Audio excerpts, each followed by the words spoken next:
Yo, what's going on, guys? This is Anthony with themovieblog.com, and I'm back here with another video. This time we're going to be doing another explainer. This one's going to be on the Council of Kangs. Now, Kang the Conqueror and his variants are portrayed by actor Jonathan Majors, and they're featured in Ant-Man and the Wasp: Quantumania, and we're going to see a lot more of Jonathan Majors in the future. Like, a lot more. Now, before I get started, if you're new here, please do me a big favor. Make sure you hit that subscribe button so you know when we drop these jewels and when we let you know about the correct opinion. Now, let's go into the Council of Kangs. Something that's become noticeable is that there are a lot of stories in Marvel Comics about Kang. Like, a whole lot, especially when you take into account his many identities. There's Kang the Conqueror, there's Rama Tut, there's the Silver Centurion, and Immortus, which we'll see in Ant-Man 3, but there's also Iron Lad and Victor Timely, to name a few. Now, this is going to get dense, and I'm going to be referencing some of my other videos where we break down the comic book histories of Rama Tut and Iron Lad of the Young Avengers. So if you're not yet if you're not yet familiar with those variants, it might not be a bad idea to catch up with those videos before we get started. Don't worry, I'll wait. You good? All right. So something that we see at the end of Ant-Man and the Wasp: Quantumania, and pulled right out of the comics, is an entire legion of variants of Kang. There are tons of Kang variants on screen, all played by Jonathan Majors. So what's the deal with all these Kangs? Well, in order to understand why there are so many Kangs, you have to really understand the concept of variants. Now, variants have appeared in Marvel films in the past, but they really began to highlight them in Avengers Endgame. Loki, Doctor Strange also touch on variants, and you'll see them becoming more and more of a focal point moving forward.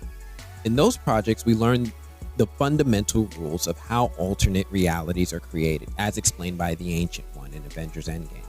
Any altering decision made by a person against the sacred timeline results in a diverging timeline. Some of these decisions are as small as whether or not, Loki escaped the Avengers at the end of the first Avengers movie, to something larger, like maybe the gender of a person, aka Sylvie. Now, let's take this idea and let's apply that to Kang himself. Let's think about the sacred timeline that was established in Avengers Endgame and reinforced in Loki. In this timeline, we do have a prime Kang that exists. Originally, it was He Who Remains. Now it's Kang the Conqueror. However, we know that alternate timelines exist. We have the universe that Sylvie is from. We have the 818 universe that we see in Doctor Strange, but there are many more. Now, imagine that each of these universes has their own Kang the Conqueror. Each Kang in each universe is capable of traveling both backwards and forwards through time in their universe, but they're also capable of traveling horizontally across the multiverse itself. Let that sink in for a second. Prime Kang presumably has access to everything, everywhere, all at once, which is why he's so formidable. Theoretically, Kang can access technology that may not even exist in one universe to use it to dominate another. And this is wild.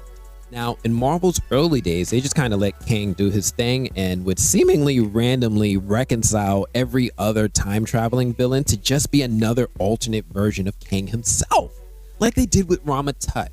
Now, imagine that young Kang initially became Rama Tut, and as he got older and more experienced, he changed his identity and became Kang, right? Imagine each universe having multiple versions of the same person at different points of their life. Yeah, exactly. Eventually, things start to get a bit out of hand, and it's difficult to follow a through line for Kang. So it's with this in mind that writers Roger Stern and Walt Simonson, alongside artist John Buscema, introduced the Council of Cross-Time Kangs, a Kang gang, so to speak. They assembled from all across the different timelines and dedicated themselves to keeping the crazier Kangs and their universes in check. The gathering turns out to be big enough to fill a whole ass arena with them screaming and hollering. They talking about world domination. They just hyped up. And these variants are looking kind of wild, right? We see them screaming. We see them foaming at the mouth. I know Marvel was pressed to make a new Thanos-level threat, and it seems like we have something along those lines in Kang. Except his dangerous is different in that he's more like, I'll go back in time and kill you as an infant sort of way. Now, Kang the Conqueror is probably one of the greatest single existential threats to not only life, but the very fabric of the multiverse itself. And that's a lot considering he's just a man. Seriously, he's just a regular guy, kind of. I'm downplaying things a lot, but for all intents and purposes, Kang is just a normal human being. He doesn't have any superpowers inherently to himself.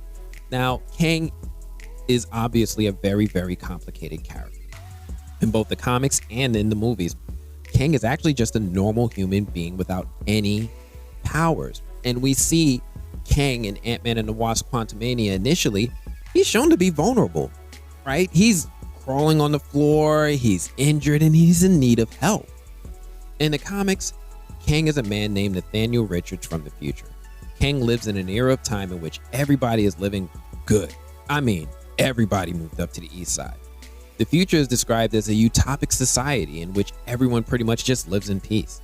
I imagine it's like how Star Trek is a futuristic show in which everyone in that universe has access to technology capable of replicating just about anything you could probably need, like food, clothing, and more. Kang was natively born in this time of advanced technology.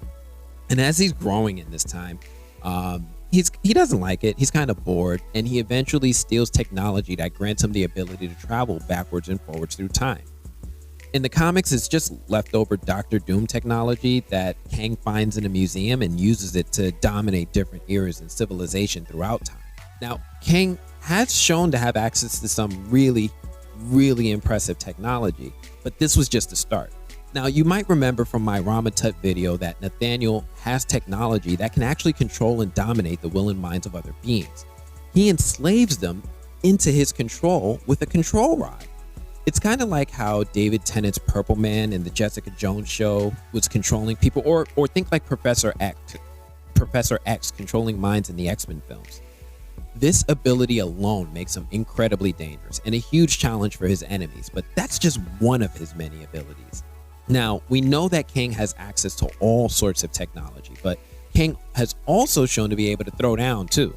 Kang has shown to be an expert in all forms of fighting styles, including marksmanship, various martial arts and hand-to-hand combat, strategic warfare, armed fighting, and more.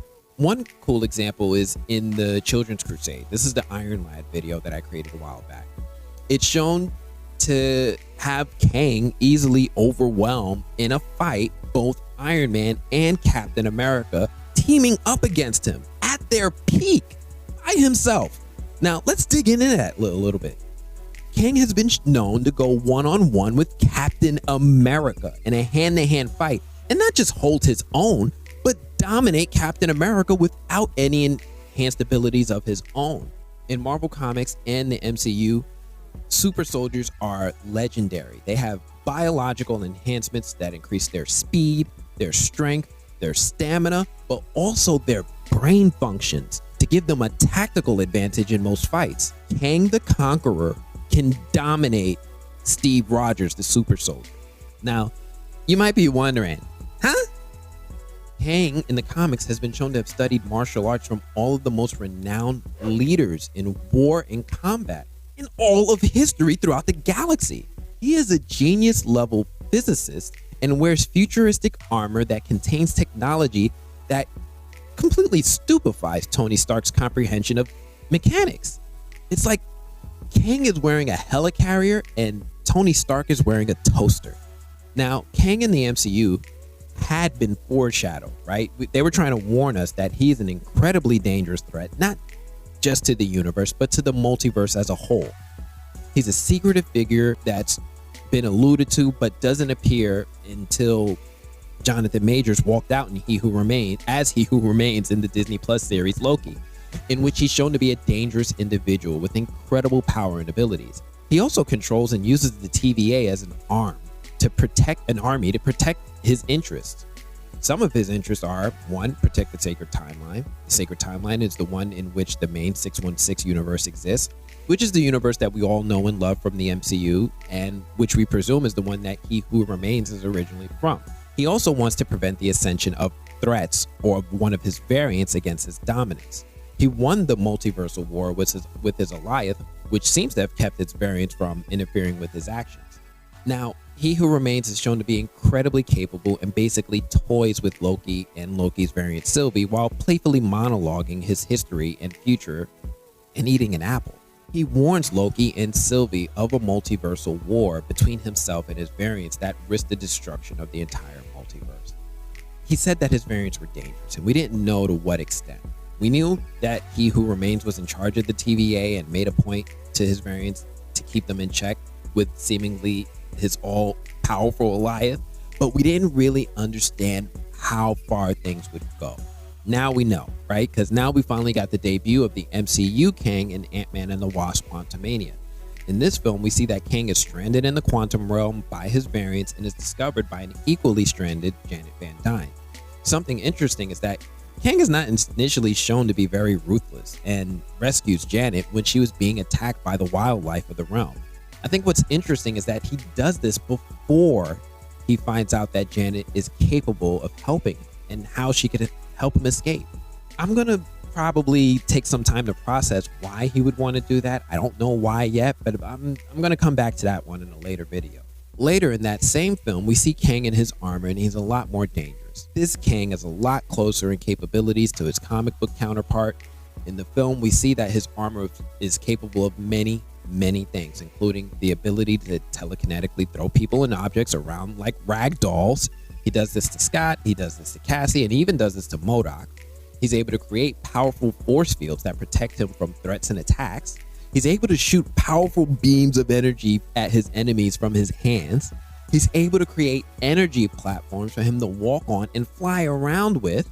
He's also able to create teleportation portals that can transport him and others across vast distances. And his time capsule is said to be capable of traveling the multiverse itself. Now, that is a lot of power for one person, but now we have this in a whole council of Kangs. Different versions of Kang from different eras of his life across different universes. Anyway, that is a lot for you guys to take in. Thank you guys for enjoying this video. Do me a favor, if you like this video, you want to see more explainers where I talk about these comic book origins and these meta textual concepts, do me a favor, hit that like button, make sure you subscribe. Otherwise, I'm gonna have to check you guys later. Let me know if you like this video in the comments. Let me know what you think about these variants, and let me know if there's any more confusion or anything else I can clear up about Kang. I'll be happy to do my best to answer it for you guys. Otherwise, I'll check you guys later. Peace.